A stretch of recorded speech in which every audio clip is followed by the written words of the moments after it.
A memorial service is being held for umntwana wakwaPhindangene, the IFP founder, Prince Mangosuthu Buthelezi, in Ulundi today. Now, the Amazulu Prince Prime Minister died on Saturday at the age of 95.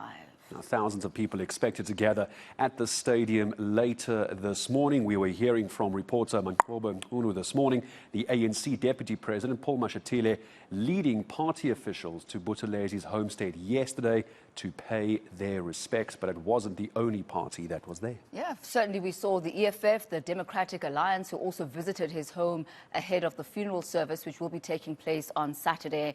And we all know it's customary to pay respects and ukududuza umndeni, which is literally to comfort the family at this time of loss and grieving. And obviously, considering the stature of Prince Mangosuthu Buthelezi, we will be seeing the leadership all going out to KwaZulu-Natal from today all the way up until Saturday. And you'll remember as well that the flag has been flown half-mast as the President has instructed ahead of that funeral. But let's touch base now with our Siphamandla Goge, who is there. Siphamandla, a very good morning to you. Certainly we have seen an influx of leaders, mourners, community members coming to pay homage to the late Prince Mangosuthu Buthelezi. How is it looking like today, and how are preparations coming along for the memorial service? Well, those mourners continue to trickle into KwaPhindangene. That's where Prince Mangosuthu Buthelezi lived his entire life, despite his political work that took him across the country and across the world. But he remained deeply rooted to the community of Emahlabathini, Ulundi, and he lived KwaPhindangene. And it's so ironic that as I'm doing this live interview, behind me there is a song that is being played by Prince Mangosuthu Buthelezi's late mother, that is Princess Magogo. The lyrics of that song are along the lines, Uyobongwa izizwe zonke emagumbini amane omhlaba. Basically, simply put, saying he will be praised by all the nations across all the corners of the globe. One would say that was poetic about her son, if you take into account that as we speak, despite opinions being divided about his political legacy, but everyone who has come to pay their last respects have acknowledged that indeed he was a force to be reckoned with. He made his contribution. Let me not waste too much time, because I've got a man who knows him better than me, and that is Mr. Siphosethu Ngcobo, who is the Secretary General of the IFP. Mapoloba siyabonga ngesikhathi sakho baba. Let's talk about what will happen today moving forward. The memorial service by the IFP set to get underway at 9 o'clock. How is the rest of the program looking like?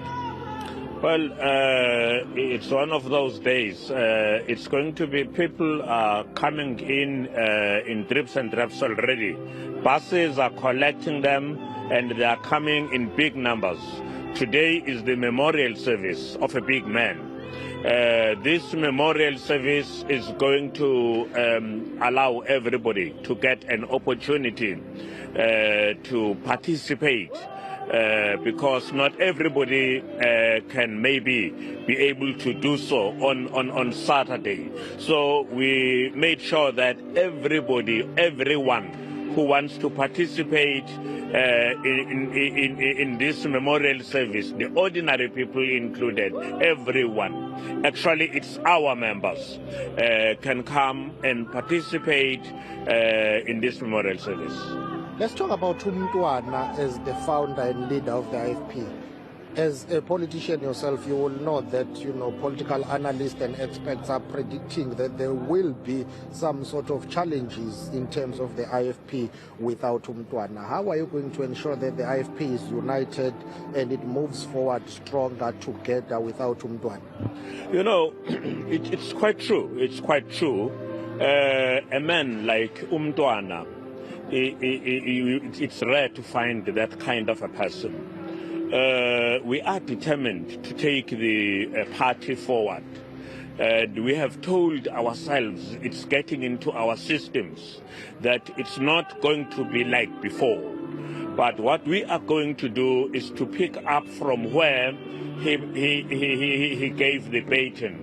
We want to make sure that consciously we come together, we work together, and we work very hard, bringing back all those memories where he was actually teaching us to do what is right. We are expecting that there could be difficulties. That in itself is a good thing that we have identified that. We are going to be, we will make him happy wherever he will be. I was inside this stadium in 2017 or 2019 during your national conference. He said, and I quote him, "I will not be there to see the new era and new phase of the IFP. I will be long gone. But my wish is to see a strong, united IFP with divisions and factions within the IFP." Are you going to be able to deal with that? All the parties are experiencing quite serious difficulties when it comes to divisions. People are not the same. People do not think alike. But as leadership, which have been put where we have been, we will do everything possible to unite the people, to make sure that we heal whatever happened in the past, and make sure that everybody cooperates, we do the right thing. We do feel that as human beings that God created, we have all the capability of doing what we need to do. We will bring the organization together. Thank you very much for your time, Mr. Siphamandla Goge, who is the General Secretary of the IFP. Bongamkiza will take a walk with me as we are running out of time, just to show you the preparations and the logistics that are underway here at Ulundi Stadium, which has been renamed Prince Mangosuthu Buthelezi Stadium. This is where he held a number of political rallies, and this is where he also basically gave the baton to the next leadership of the IFP, led by the current president, Velenkosini Hlabisa. It was here where Prince Mangosuthu Buthelezi decided it's time for new hands and to hand over the political baton to the new leadership. With that, let's take it back to in studio as we expect the program to get underway just after 9 a.m. here in Ulundi. And of course, we'll come back for that. Mankoba, very, very quickly, as you're busy walking away, Tami and I fascinated that reference you made to the song that was playing in the background, Princess Magogo. Can you just tell me, was that a song written by her, or was that actually Princess Magogo busy singing that herself? Was that actually her on that soundtrack? It was Princess Magogo on the soundtrack. Okay, Mankoba, thank you very much. We're having that debate off air. Incredible, isn't it? We'll come back to you again a little bit later this morning. Memorial to get underway just after 9 o'clock.